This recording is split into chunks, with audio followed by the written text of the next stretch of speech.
कक्षा 11 सामान्य हिंदी दूसरा पाठ तुलसीदास। शीर्षक है भारत महिमा। इसमें इसके पहले आप जो है 4 पद तक पढ़ चुके हैं, 3 पद तक पढ़ चुके हैं, यानी 3 दोहा चौपाई के बारे में हमने पढ़ा है।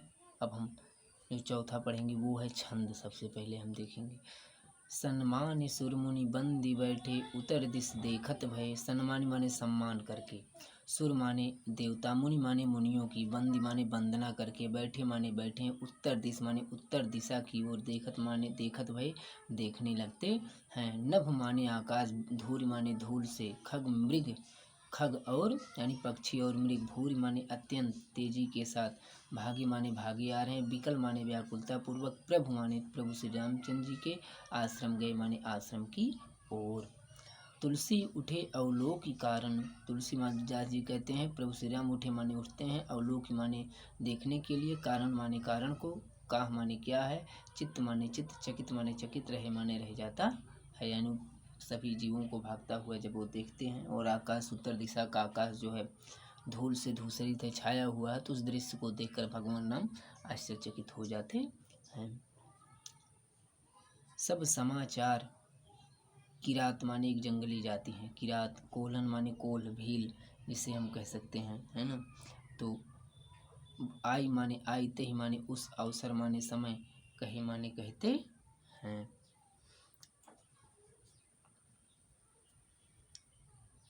इन पंक्तियों में जो है तुलसीदास जी ने, इसके बाद जो दोहा है उसमें भी सोरठा है, सुनत सुमंगल बैन मन प्रमोद तन पुलक भरा, शरद सरोरु नैन तुलसी भरे स्नेह जल। तो इन पंक्तियों में, प्रस्तुत पंक्तियों में, इन पंक्तियों में भरत के आगमन से वन्य जीव में मची व्याकुलता का सुंदर वर्णन तुलसीदास जी ने किया है। तो उसे हम देखेंगे व्याख्या के रूप में। श्री रामचंद्र जी सन्मान सुरमुनि बंदी बैठे उत्तर दिश देखत भय। श्री रामचंद्र जी स्नान करने के उपरांत, स्नान करने के बाद देवताओं और मुनियों की वंदना करके बैठ गए और उत्तर दिश देखत भय, और उत्तर दिशा की ओर देखने लगे। नभ धूरी खग मृग भूरी भागे, विकल प्रभु आश्रम गए। श्री रामचंद्र जी ने, उन्होंने देखा कि उत्तर दिशा का जो आकाश है, उत्तर दिशा के आकाश में धूल छाई हुई है, तथा उस दिशा से, उत्तर दिशा से पक्षी और हिरण आदि जीव अत्यधिक व्याकुलता पूर्वक, व्याकुल होकर के या व्याकुलता पूर्वक उनके आश्रम की ओर, प्रभु के आश्रम की ओर भागे चले आ रहे हैं। तुलसी उठे अवलोक कारण, काह चित्त चकित रहे। तुलसीदास जी कहते हैं कि यह सब देखकर प्रभु राम इसका कारण जानने के लिए, यह सब देख करके इसके कारण को जानने के लिए अपने स्थान से उठ खड़े हुए और चित्त चकित रहे और उनका मन आश्चर्यचकित हो गया। तुलसीदास जी कहते हैं कि ये सब देखकर प्रभु राम इसके कारण को जानने के लिए अपने स्थान से उठ खड़े हुए और यह देखकर उनका चित्त मन आश्चर्यचकित हो गया। सब समाचार किरात कोल्हन आए तही अवसर कहे।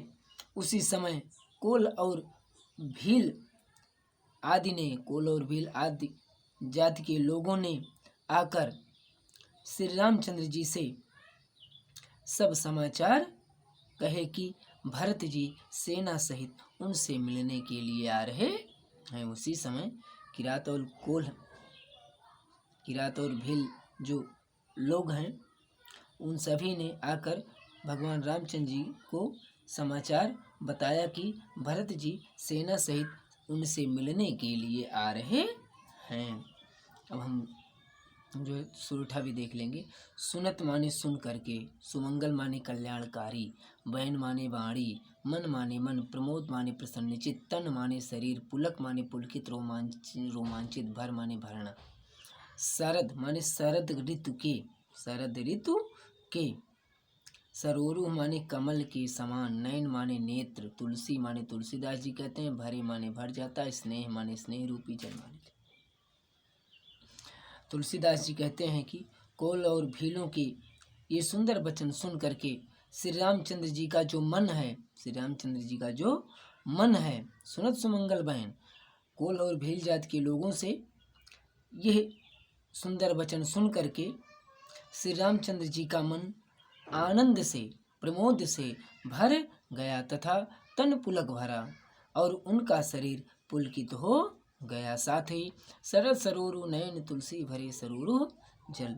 साथ ही श्री रामचंद्र जी के शरद ऋतु के कमल के समान, श्री रामचंद्र जी के शरद ऋतु के कमल के समान सुंदर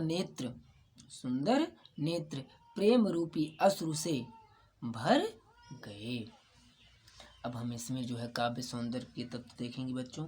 भाषा आप जानते हैं अवधि है तुलसीदास जी की। ये जो शैली है, ये प्रबंधात्मक शैली है, अनुप्रास अलंकार का प्रयोग हुआ है, रस शांत है, हर गीतिका एवं सोरठा छंद है। इनमें हर गीतिका और सोरठा छंद है। ऊपर वाले में हर गीतिका है, नीचे वाले में सोरठा है। अब हम पांचवा दोहा देखेंगे।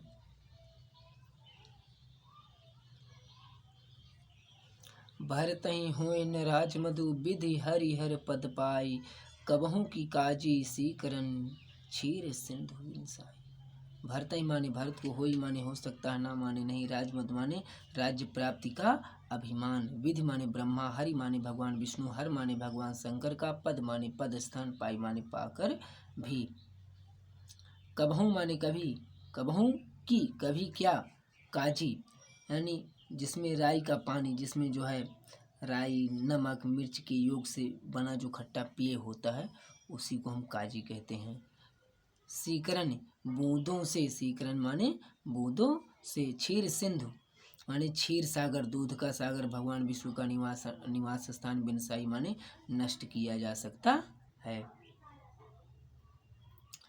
इस पद में जो है भरत जी को अयोध्या वासियों के साथ जो है आया हुआ देख करके लक्ष्मण श्री राम जी के समक्ष सामने यह आशंका व्यक्त करते हैं कि संभवतः भरत राम को मारकर निष्कंटक राज्य करना चाहते हैं, परंतु श्री राम लक्ष्मण को समझाते हैं कि भरत की ऐसी भावना कभी हो ही नहीं सकती है। इस बात को व्यक्त करते हुए कहा गया है, रामचंद्र जी जो समझाते हुए भरत जी को कहते हैं उस बात को इस दोहे में हम देखेंगे। भरत ही हुए न राजमधु विधि हरिहर पद पाए। रामचंद्र जी कहते हैं कि यदि भरत को, यदि श्री रामचंद्र जी कहते हैं भरत को यदि ब्रह्मा विष्णु और महेश का भी पद मिल जाए तो भी उन्हें राज्य की प्राप्ति का अभिमान नहीं हो सकता है। फिर अयोध्या का राज्य तो बहुत छोटा है। राम कहते हैं कि कबहू की काजी सीकरन क्षीर सिंधु बिनसाय। रामचंद्र जी कहते हैं काजी की छोटी सी बूंद से, काजी की छोटी सी बूंद से क्या क्षीर सागर के महत्व को, क्षीर सागर को नष्ट किया जा सकता है, अर्थात नहीं। अर्थात जिस प्रकार से काजी की छोटी सी बूंद से क्षीर सागर को गुणहीन नहीं किया जा सकता है, ठीक उसी प्रकार भरत को राज्य प्राप्ति का अभिमान नहीं हो सकता है। प्राय यह है कि भरत की महानता के सम्मुख अयोध्या का राज्य जो है बहुत तुच्छ है, छोटा है, इसलिए भरत के मन में अयोध्या के राजा होने का अभिमान उत्पन्न होने से संबंधित तुम्हारी सारी जो शंकाएं हैं वो व्यर्थ हैं। अब हम इसमें जो काव्य सौंदर्य के तत्व देख लेंगे। भाषा आप जानते हैं अवधि है, ये पद है, दृष्टांत एवं अनुप्रास अलंकार चूंकि उदाहरण देकर समझाया गया दृष्टांत के माध्यम से, इसलिए दृष्टांत है। शांत रस है और छंद आप जानते हैं दोहा ही है। अब हम इस दोहे के बाद जो चौपाई आती है पांचवें दोहे के बाद, उस चौपाई को हम पढ़ते हैं व्याख्या सहित।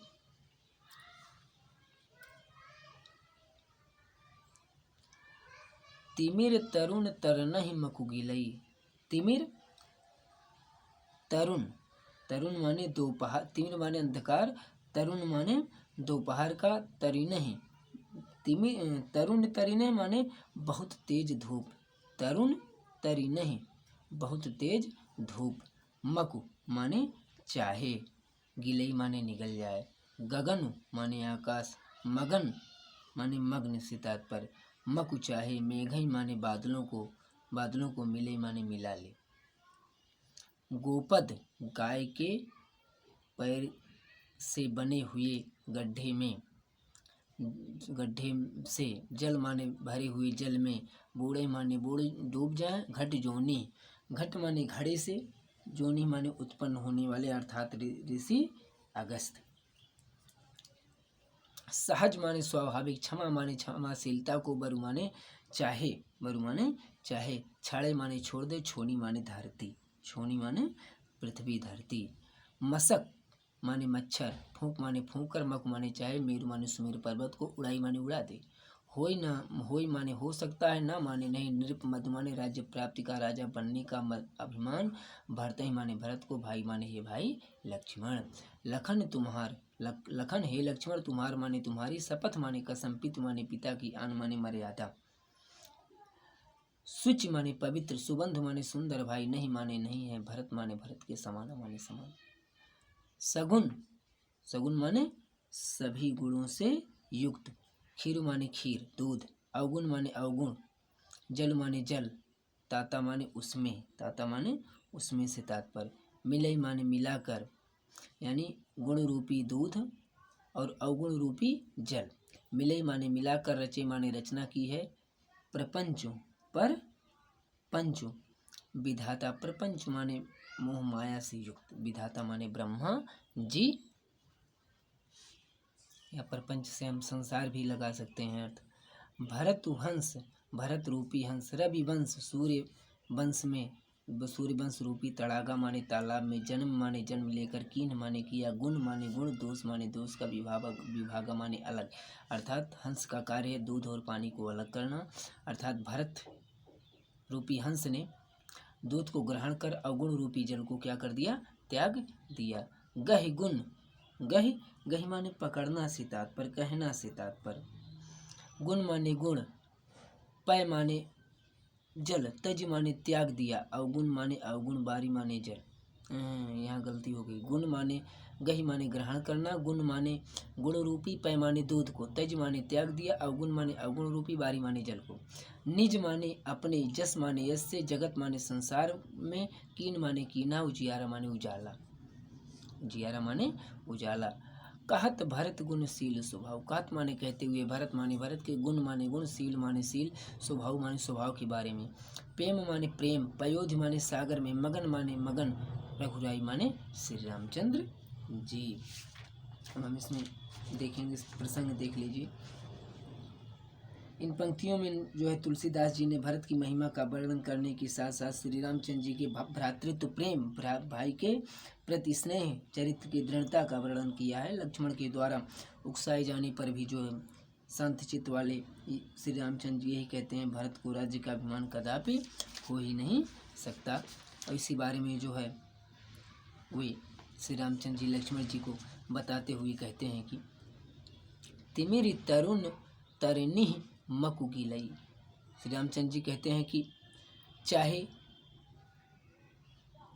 चाहे कितने ही असंभव कार्य संभव क्यों ना हो जाए, परंतु भरत में अहम भाव उत्पन्न ही नहीं हो सकता, क्योंकि चाहे अंधकार मकु तिमिरु तरुण तरी नहीं गिलई, चाहे अंधकार प्रचंड दोपहरिया को निगल जाए, चाहे अंधकार प्रचंड दोपहरिया को, चाहे अंधकार दोपहरिया के प्रचंड सूर्य को ही क्यों न निगल ले, और गगन मगन मकु में गही मिलई, और चाहे आकाश बादलों से मिलकर या बादलों में मिलकर, और चाहे आकाश बादलों में मिलकर विलीन ही क्यों ना हो जाए, मगन माने विलीन ही क्यों ना हो जाए, और गोपद जल बूढ़े घट जोने, और चाहे गाय के खुर्स से बने छोटे से गड्ढे भर जल में मुनि अगस्त डूब ही क्यों ना जाएं, और सहज क्षमा बर छाड़े छोनी, और चाहे पृथ्वी अपने स्वाभाविक गुण क्षमा का परित्याग ही क्यों ना कर दे, और मशक फूंकी मेर उड़ाई, और चाहे मच्छर की हल्की सी फूंक से सुमेर पर्वत उड़ जाए, परंतु होय न नृपमधु भरत ही भाई, परंतु भरत को राज्य प्राप्ति का अभिमान नहीं हो सकता है। हे लक्ष्मण, लखन तुम्हार शपथ पितुआना, हे लक्ष्मण मैं तुम्हारी शपथ और पिताजी की आन सौगंध को खाकर कहता हूँ कि सुच सुबंधु नहीं भरत समाना, कहता हूँ कि भरत के समान पवित्र यानी स्वच्छ हृदय वाला और श्रेष्ठ भाई इस संसार में कोई नहीं है। आगे, सगुन खीर अवगुण जलुताता, मिलई रचई परपंचु विधाता। विधाता ब्रह्मा ने श्रेष्ठ गुण रूपी दूध, ब्रह्मा ने श्रेष्ठ गुण रूपी दूध और अवगुण रूपी जल को मिलाकर इस सृष्टि की रचना की है, तथा भरत हंस रविवंश तडागा, जन्म कीन गुण दोष विभागा। और सूर्यवंश रूपी तालाब में भरत रूपी हंस ने, सूर्यवंश रूपी तालाब में भरत रूपी हंस ने जन्म लेकर गुण दोष कीन गुण दोष विभागा। सूर्यवंश रूपी तालाब में भरत रूपी हंस ने जन्म लेकर गुणों और दोषों को अलग अलग कर दिया। उन्होंने गहि गुण पै तज अवगुण बारी, निज जस जगत की नुजियारी। उन्होंने अर्थात भरत जी ने गुण रूपी दूध को ग्रहण करके अवगुण रूपी जल को त्याग दिया और अपने निज जस जगत की नुजियारा तथा अपने यश से संपूर्ण संसार को प्रकाशित कर दिया। कहत भरत गुणशील स्वभाव, प्रेम पयोधि मगन। इस प्रकार भरत के गुणों और उनके शील तथा स्वभाव का वर्णन करते हुए प्रभु श्री राम अपने भाई के प्रेम रूपी सागर में मग्न हो गए। अब हम जो है इसमें